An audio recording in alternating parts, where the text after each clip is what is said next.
नमस्कार विद्यार्थियों, आज हम स्वयं प्रकाश द्वारा रचित नेताजी का चश्मा पाठ को पढ़ेंगे। इससे पहले हम स्वयं प्रकाश जी के जीवनी के बारे में पढ़ते हैं। स्वयं प्रकाश का जन्म सन 1947 में इंदौर मध्य प्रदेश में हुआ। मैकेनिकल इंजीनियरिंग की पढ़ाई करते एक औद्योगिक प्रतिष्ठान में नौकरी करने वाले स्वयं प्रकाश का बचपन और नौकरी का बड़ा हिस्सा राजस्थान में बीता। फिलहाल स्वैच्छिक सेवानिवृत्ति के बाद वे भोपाल में रहते हैं और वसुधा पत्रिका के संपादन से जुड़े हैं। 8वें दशक में उभरे स्वयं प्रकाश आज समकालीन कहानी के महत्वपूर्ण हस्ताक्षर हैं।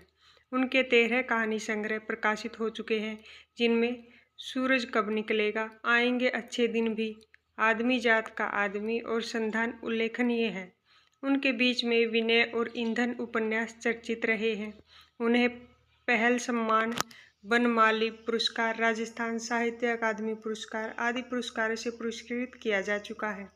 मध्यवर्गीय जीवन के कुशल चितेरे स्वयं प्रकाश की कहानियों में वर्ग शोषण के विरुद्ध चेतना है, तो हमारे सामाजिक जीवन में जाति, संप्रदाय और लिंग के आधार पर हो रहे भेदभाव के खिलाफ प्रतिकार का स्वर भी है।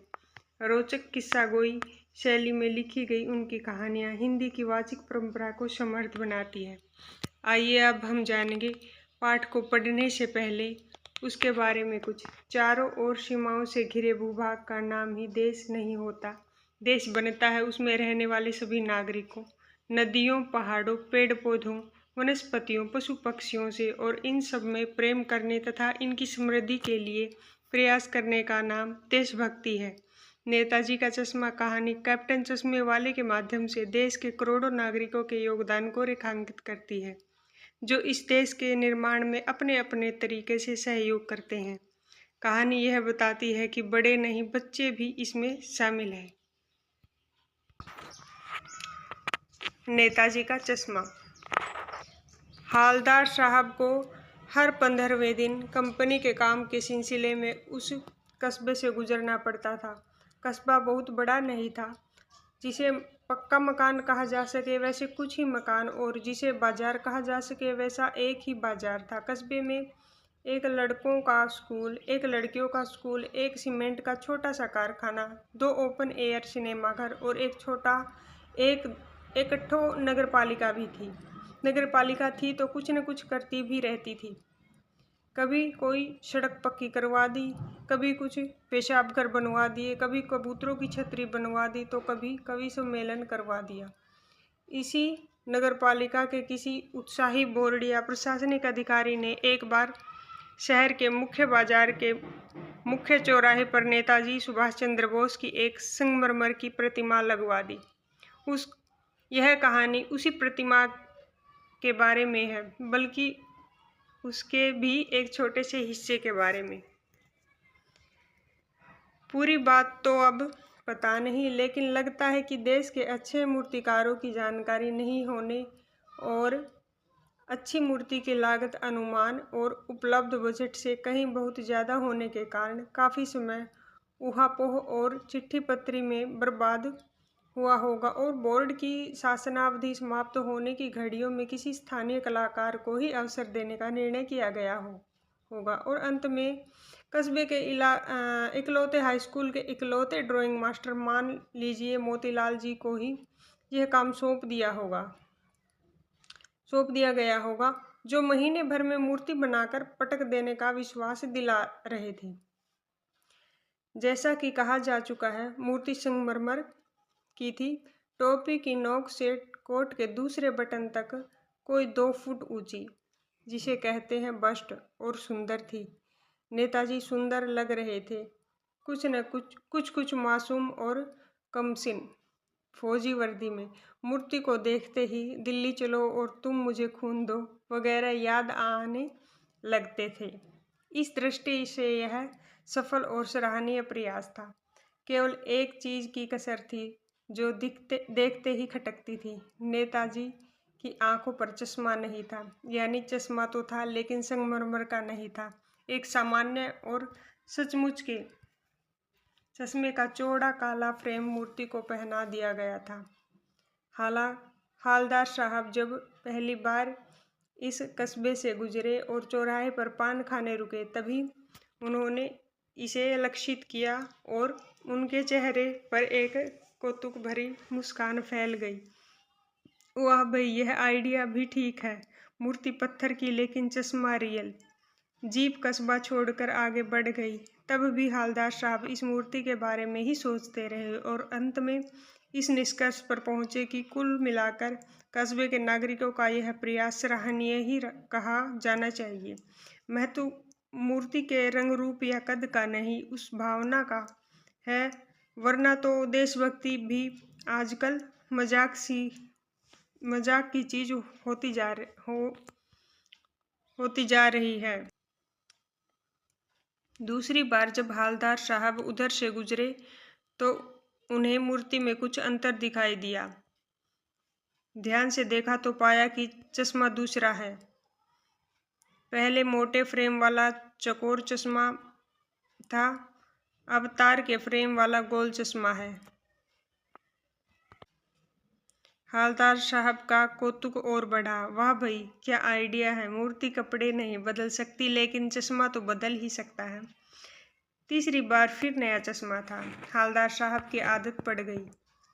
हर बार कस्बे से गुजरते समय चौराहे पर रुकना, पान खाना और मूर्ति को ध्यान से देखना। एक बार जब कौतूहल तुद्रमनीय हो उठा तो पान वाले से ही पूछ लिया, क्यों भाई, क्या बात है? यह तुम्हारे नेताजी का चश्मा हर बार बदल कैसे जाता है? पान वाले के खुद के मुंह में पान ठूसा हुआ था। वह एक बार मोटा और खुशमिजाज आदमी था। वह एक काला, मोटा और खुशमिजाज आदमी था। हालदार साहब का प्रश्न सुनकर वह आंखों ही आंखों में हंसा। उसकी तोंद थिरकी। पीछे घूमकर उसने दुकान के नीचे पान थूका और अपनी लाल काली बत्ती सी दिखाकर बोला, कैप्टन चश्मे वाला करता है। क्या करता है? हालदार साहब कुछ समझ नहीं पाए। चश्मा चेंज करता है, पान वाले ने समझाया। क्या मतलब? क्यों चेंज कर देता है? हालदार साहब अब भी नहीं समझ पाए। कोई गिराक आ गया समझो, उसको चौड़े चौखट चाहिए तो कैप्टन किधर से लाएगा? तो उसको मूर्ति वाला दे दिया, उधर दूसरा बिठा दिया। अब हालदार साहब को बात कुछ समझ में आई। एक चश्मे वाला है जिसका नाम कैप्टन है। उसे नेताजी की बगैर चश्मे वाली मूर्ति बुरी लगती है, बल्कि आहत करती है, मानो चश्मे के बगैर नेताजी को असुविधा हो रही हो। इसलिए वह अपनी छोटी सी दुकान में उपलब्ध गिने चुने फ्रेमों में से एक नेताजी की मूर्ति पर फिट कर देता है। लेकिन जब कोई ग्राहक आता है और उसे वैसे ही फ्रेम की दरकार होती है जैसा मूर्ति पर लगा है, तो कैप्टन चश्मे वाला मूर्ति पर लगा फ्रेम संभवतः नेताजी से क्षमा मांगते हुए लाकर ग्राहक को दे देता है और बाद में नेताजी को दूसरा फ्रेम लौटा देता है। वाह भाई, खूब, क्या आइडिया है। लेकिन भाई, एक बात अभी भी समझ में नहीं आई। हालदार साहब ने पान वाले से फिर पूछा, नेताजी का ओरिजिनल चश्मा कहाँ गया? पान वाला दूसरा पान मुंह में ठूस चुका था। दोपहर का समय था। दुकान पर भीड़ भाड़ अधिक नहीं थी। वह फिर आंखों ही आंखों में हंसा। उसकी तोंद थिरकी। कत्थे की डंडी फेंक पीछे मुड़कर उसने नीचे पीक थूकी और मुस्कुराता हुआ बोला, मास्टर बनाना भूल गया। पान वाले के लिए यह एक मज़ेदार बात थी, लेकिन हालदार साहब के लिए चकित और द्रवित करने वाली। यानी वह ठीक ही सोच रहे थे। मूर्ति के नीचे लिखा, मूर्तिकार मास्टर मोतीलाल। वाकई कस्बे का अध्यापक था। बेचारे ने महीने भर में मूर्ति बनाकर पटक देने का वादा कर दिया होगा, बना भी ली होगी, लेकिन पत्थर में पारदर्शी चश्मे कैसे बनाया जाए, कांच वाला यह तय नहीं कर पाया होगा। यह कोशिश की होगी और असफल रहा होगा, या बनाते बनाते कुछ और बारीकी के चक्कर में चश्मा टूट गया होगा, या पत्थर का चश्मा अलग से बनाकर फिट किया होगा और वह निकल गया होगा। उफ, हालदार साहब को यह सब कुछ बड़ा विचित्र और कौतुक भरा लग रहा था।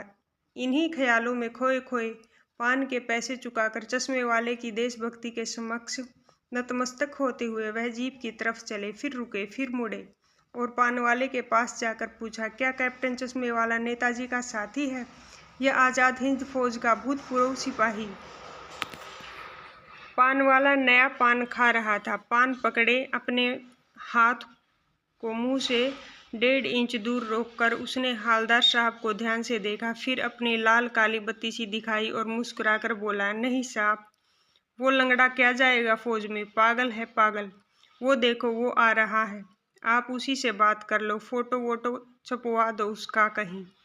हालदार साहब को पान वाले द्वारा एक देशभक्त का इस तरह मजाक उड़ाया जाना अच्छा नहीं लगा।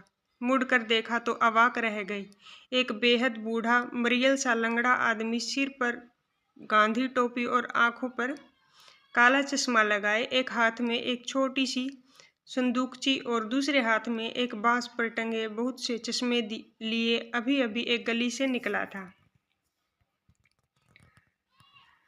और अब एक बंद दुकान के सहारे अपना बांस टिका रहा था। तो इस बेचारे की दुकान भी नहीं, फेरी लगाता है। हालदार साहब चक्कर में पड़ गए। पूछना चाहते थे, इसे कैप्टन क्यों कहते हैं, क्या यही इसका वास्तविक नाम है?